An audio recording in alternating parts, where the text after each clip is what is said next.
음식을 고온에서 오랫동안 조리할 경우 AG, 즉 최종 당화산물이라는 독소가 발생합니다. 최종 당화산물은 당독소라고도 불리는데, 당독소는 식품 속의 당분과 단백질이 열에 의해 화학 반응을 일으켜 생성됩니다.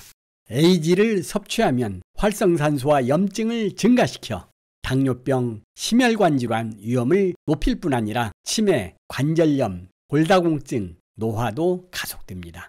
특히 당뇨병 환자는 직화구이나 간장조림 등은 피해야 합니다. 당뇨 합병증을 유발하는 최종 당화산물이 많이 들었기 때문이죠.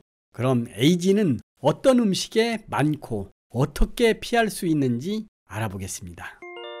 고소한 맛에 노릇노릇하게 잘 구워진 음식일수록 AG가 많지요. 고지방, 고단백 식품을 고온에서 조리할수록 AG 함량이 증가합니다. AG 함량이 가장 높은 음식은 팬에 구운 스테이크로 9052KU의 AG가 함유되어 있습니다. 그 외에 닭튀김, 햄버거 패티, 프랜차이즈 감자튀김 등이 AG 함량이 높은 대표적 음식입니다. 뉴욕시에서 조사한 바에 따르면 건강한 성인들은 하루 평균 약 14,700KU의 AG를 섭취한다고 합니다. 구이나 튀긴 육류, 가공식품 등을 많이 섭취하는 사람의 하루 평균 AG 섭취량은 2만 KU가 넘을 것으로 보고 있습니다. 반대로 채식 위주로 식사하고 수분 있는 조리법으로 육류를 소량 섭취한 사람은 AG 섭취량이 절반으로 줄어들지요. 적절한 AG 섭취량이 정해져 있는 것은 아닙니다. 다만 동물 실험에서는 AG 섭취량을 절반으로 줄였더니 수명이 길어졌다는 연구 결과가 나왔습니다. 따라서 당뇨병 환자나 콩팥 질환이 있는 경우 AG 섭취를 줄이는 게 매우 중요합니다. AG 생성을 줄이기 위해서는 수분 없이 고온에서 조리하는 튀기기, 굽기 등의 조리법은 피하는 게 좋습니다. 수분이 있는 상태에서 낮은 온도로 조리하는 데치기, 삶기 등의 조리법을 권합니다.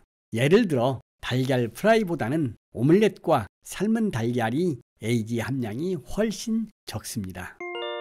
직화구이, 간장조림도 주의해야 합니다. 직화 방식으로 식품을 구우면 조리 전보다 최종 당화산물이 크게 늘어납니다. 당뇨병 대사증후군과 비만지에 따르면 소고기 90g을 1시간 삶을 경우 최종 당화산물의 양이 2000KU인 반면 15분간 구울 경우 5367로 크게 증가합니다. 같은 양의 연어도 생것에는 최종 당화산물의 양이 502인 반면 구울 경우 1348로 증가합니다. 미생물에 의해 발효된 전통 간장이 아닌 염산에 의해 분해한 저렴한 일부 간장에도 최종 당화산물이 많습니다. 고등어 조림이나 두부 조림처럼 간장으로 조린 요리는 최종 당화산물이 더 늘어납니다. 콜라 등 갈색이 나는 음료수에도 최종 당화산물이 많으므로 과다 섭취를 피해야 합니다. 단백질이 많은 육류나 생선 섭취 시에는 굽거나 튀기는 조리 방법보다 삶거나 찌는 조리 방법을 택하는 것이 좋으며 가급적 조리 시간을 최소화하는 것이 좋습니다.